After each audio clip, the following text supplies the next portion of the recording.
जो व्यक्ति मूलाधार चक्र पर केंद्रित है उसकी नींद गहरी न होगी, उसकी नींद उथली होगी, क्योंकि यह दैहिक तल पर जीता है, भौतिक स्तर पर जीता है।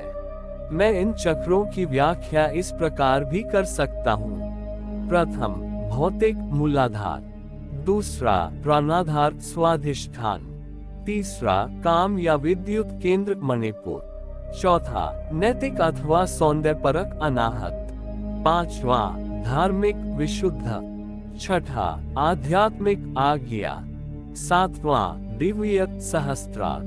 जैसे जैसे ऊपर जाओगे तुम्हारी नींद गहरी हो जाएगी और इसका गुणवत्ता बदल जाएगी।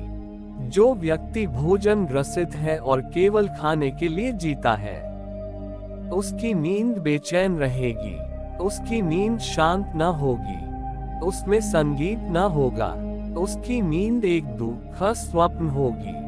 जिस व्यक्ति का रस भोजन में कम होगा और जो वस्तुओं की बजाय व्यक्तियों में अधिक उत्सुक होगा, लोगों के साथ जुड़ना चाहता है, उसकी नींद गहरी होगी, लेकिन बहुत गहरी नहीं।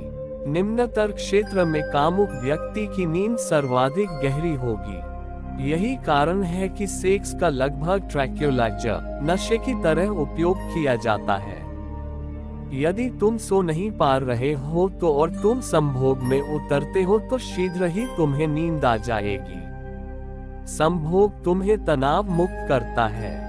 पश्चिम में चिकित्सक उन सबको सेक्स की सलाह देते हैं जिन्हें नींद नहीं आ रहा है। अब तो वे उन्हें भी सेक्स की सलाह देते हैं जिन्हें दिल का दौरा पड़ने का खतरा है, क्योंकि सेक्स तुम्हें विश्रांत करता है, तुम्हें गहरी नींद प्रदान करता है। निम्न तल पर सेक्स तुम्हें सर्वाधिक गहरी नींद देता है।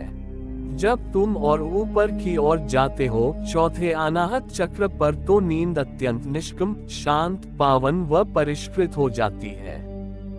जब तुम किसी से प्रेम करते हो तो तुम अत्यंत अनूठी विश्रांति का अनुभव करते हो। मात्र विचार कि कोई तुम्हें प्रेम करता है और तुम किसी से प्रेम करते हो, तुम्हें विश्रांत कर देता है। सब तनाव मिट जाते हैं। एक प्रेमी व्यक्ति गहरी निद्रा जानता है। घृणा करो तो तुम सो ना पाओगे, क्रोध करो तो तुम सो ना पाओगे, तुम नीचे गिर जाओगे। प्रेम करो, करुणा करो और तुम गहरी नींद आएगी। पांचवें चक्र के साथ नींद लगभग प्रार्थना पूर्ण बन जाती है। इसीलिए सब धर्म लगभग आग्रह करते हैं कि सोने से पहले तुम प्रार्थना करो। प्रार्थना को निद्रा के साथ जोड़ दो। प्रार्थना के बिना कभी मत सो, ताकि निद्रा में भी तुम्हें उसके संगीत का स्पंदन हो। प्रार्थना की प्रतिध्वनि तुम्हारी नींद को रूपांतरित कर देती है। पांचवा चक्र प्रार्थना है, और यदि तुम प्रार्थना कर सकते हो तो और अगली सुबह तुम चकित होगे। तुम उठोगे ही प्रार्थना करते हुए। तुम्हारा जागना ही एक तरह की प्रार्थना होगी। पांचवें चक्र में नींद प्रार्थना बन जाती है। यह साधारण नींद नहीं रहती। तुम निद्रा में नहीं जा रहे, बल्कि एक सूक्ष्म रूप से परमात्मा में प्रवेश कर रहे हो। निद्रा एक द्वार है जहां तुम अपना अहंकार भूल जाते हो और परमात्मा में खो जाना आसान होता है, जो कि जागृत अवस्था में नहीं हो पाता। क्योंकि जब तुम जागे हुए होते हो तो अहंकार बहुत शक्तिशाली होता है।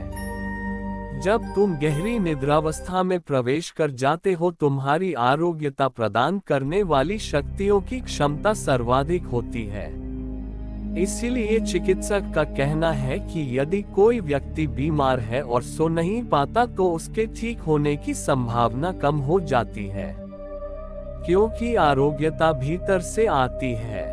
आरोग्यता तब आती है जब अहंकार का अस्तित्व बिल्कुल नहीं बचता। जो व्यक्ति पांचवें चक्र प्रार्थना के चक्र तक पहुंच गया है, उसका जीवन एक प्रसाद बन जाता है। जब वह चलता है तो उसकी भावभंगिमाओं में आप एक विश्रांति का गुण पाओगे। आज्ञा चक्र अंतिम चक्र है जहां नींद श्रेष्ठतम हो जाती है। इसके पार नींद की आवश्यकता नहीं रहती, कार्य समाप्त हुआ। छठे चक्र तक निद्रा की आवश्यकता है। छठे चक्र में निद्रा ध्यान में रूपांतरित हो जाती है।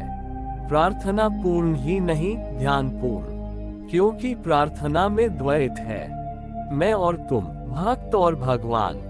छठवें में द्वैत समाप्त हो जाता है, निद्रा गहन हो जाती है, इतनी जितनी की मृत्यु।